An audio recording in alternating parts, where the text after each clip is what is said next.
कि गलत सिद्धांतों को अगर हजारों वर्ष तक दोहराया जाए तो फिर हम ये भूल ही जाते हैं कि सिद्धांत गलत हैं और दिखाई पड़ने लगता है कि आदमी गलत है, क्योंकि उन सिद्धांतों को पूरा नहीं कर पा रहा है। मैंने सुना है एक सम्राट के महल के नीचे से एक पंखा बेचने वाला गुजरता था और जोर से चिल्ला रहा था कि अनूठे और अद्भुत पंखे मैंने निर्मित किए हैं, ऐसे पंखे कभी भी नहीं बनाए गए, ये पंखे कभी देखे भी नहीं गए हैं। सम्राट ने खिड़की से झांक के देखा कि कौन है जो अनूठे पंखे ले आया।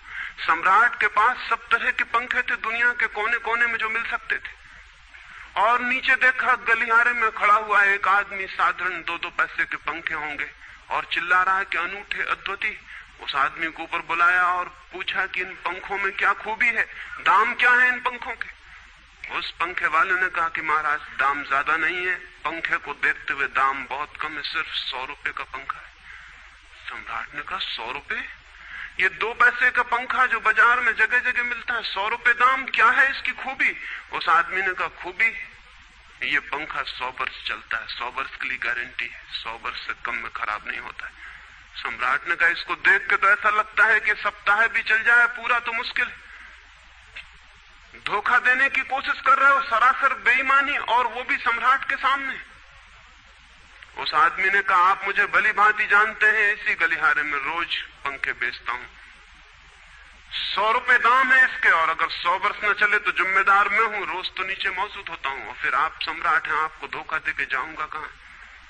वो पंखा खरीद लिया गया। सम्राट को विश्वास तो न था, लेकिन आश्चर्य भी था कि यह आदमी सरासर झूठ बोल रहा है, किस बल पर बोल रहा है।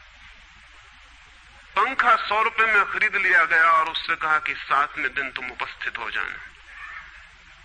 2-4 दिन में ही पंखे की डंडी बाहर निकल गई, 7वें दिन तो वो बिल्कुल मुर्दा हो गए।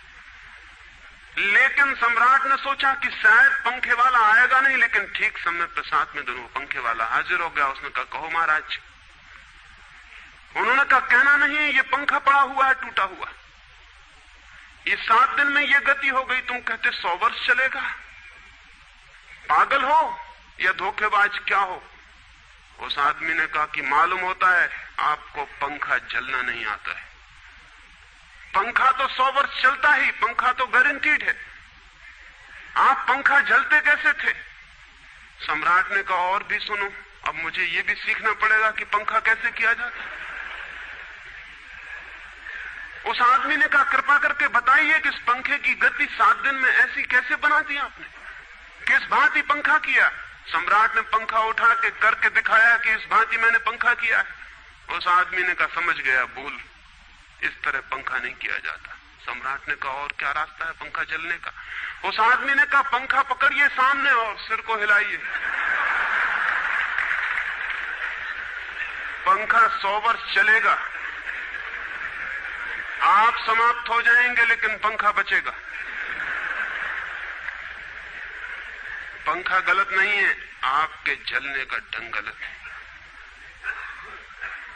यह आदमी पैदा हुआ है 5-6 हजार या 10 हजार वर्ष की संस्कृति का, यह आदमी फल है, लेकिन संस्कृति गलत नहीं है, यह आदमी गलत है। आदमी मरता जा रहा है रोज, और संस्कृति की दुहाई चलती चली जाती है कि महान संस्कृति, महान धर्म, महान सब कुछ, और उसका ये फल है, आदमी उसी संस्कृति से गुजरा है और ये परिणाम है उसका। लेकिन नहीं, आदमी गलत है और आदमी को बदलना चाहिए अपने को। और कोई कहने की हिम्मत नहीं उठाता कि कहीं ऐसा तो नहीं है कि 10,000 वर्षों में जो संस्कृति और धर्म आदमी को प्रेम से नहीं भर पाए, वो संस्कृति और धर्म गलत हो। और अगर 10,000 वर्षों में आदमी प्रेम से नहीं भर पाया, तो आगे कोई संभावना है इसी धर्म और इसी संस्कृति के आधार पर कि आदमी कभी प्रेम से भर जाए? 10,000 वर्षों में जो नहीं हो पाया, वो आगे भी 10,000 वर्षों में होने वाला नहीं है, क्योंकि आदमी यही है, कल भी यही होगा। आदमी हमेशा से यही है और हमेशा यही होगा। और संस्कृति और धर्म जिनके हम नारे दिए चले जाते हैं, संतों और महात्माओं की जिनकी दुहाइयां दिए चले जाते हैं, सोचने के लिए हम तैयार नहीं कि कहीं हमारा बुनियादी चिंतन की दिशा ही तो गलत नहीं है। मैं कहना चाहता हूं कि वो गलत है, और गलत सबूत है ये आदमी। और क्या सबूत होता है? एक बीज को हम बोएं और फल जहरीले और कड़वे हों तो क्या सब सिद्ध होता है? सिद्ध होता है कि वो बीज जहरीला और कड़वा रहा होगा। हालांकि बीज में पता लगाना मुश्किल है कि उससे जो फल पैदा होंगे वो कड़वे पैदा होंगे। बीज में कुछ खोजबीन नहीं की जा सकती। बीज को तोड़ो फोड़ो, कोई पता नहीं चल सकता कि इससे जो फल पैदा होंगे वो कड़वे होंगे। बीज को वो 100 वर्ष लग जाएंगे, वृक्ष होगा, बड़ा होगा, आकाश में फैलेगा, तब फल आएंगे और तब पता चलेगा कि वे कड़वे। 10,000 वर्ष में संस्कृति और धर्म के जो बीज बोए गए हैं, ये आदमी उसका फल है और ये कड़वा है और घृणा से भरा हुआ है।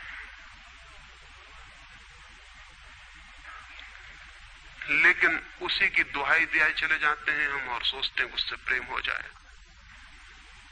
मैं आपसे कहना चाहता हूं उससे प्रेम नहीं हो सकता है, क्योंकि प्रेम के पैदा होने की जो बुनियादी संभावना है, धर्मों ने उसकी ही हत्या कर दी है और उसमें ही जहर घोल दिया है। मनुष्य से भी ज्यादा प्रेम पशुओं और पक्षियों में और पौधों में दिखाई पड़ता है, जिनके पास न कोई संस्कृति है न कोई धर्म है। संस्कृत और सुसंस्कृत और सभ्य मनुष्यों की बजाय असभ्य और जंगल के आदमी में ज्यादा प्रेम दिखाई पड़ता है, जिसके पास न कोई विकसित धर्म है, न कोई सभ्यता है, न कोई संस्कृति है। जितना आदमी सभ्य, सुसंस्कृत और तथाकथित धर्मों के प्रभाव में मंदिरों और चर्चों में प्रार्थना करने लगता, उतना ही प्रेम से शून्य क्यों होता चला जाता? जरूर कुछ कारण है, और 2 कारणों पर मैं विचार करना चाहता हूं। अगर वे ख्याल में आ जाएं तो प्रेम के अवरुद्ध स्रोत टूट सकते हैं और प्रेम की गंगा बह सकती है। वो हर आदमी के भीतर है, उसे कहीं से लाना नहीं है।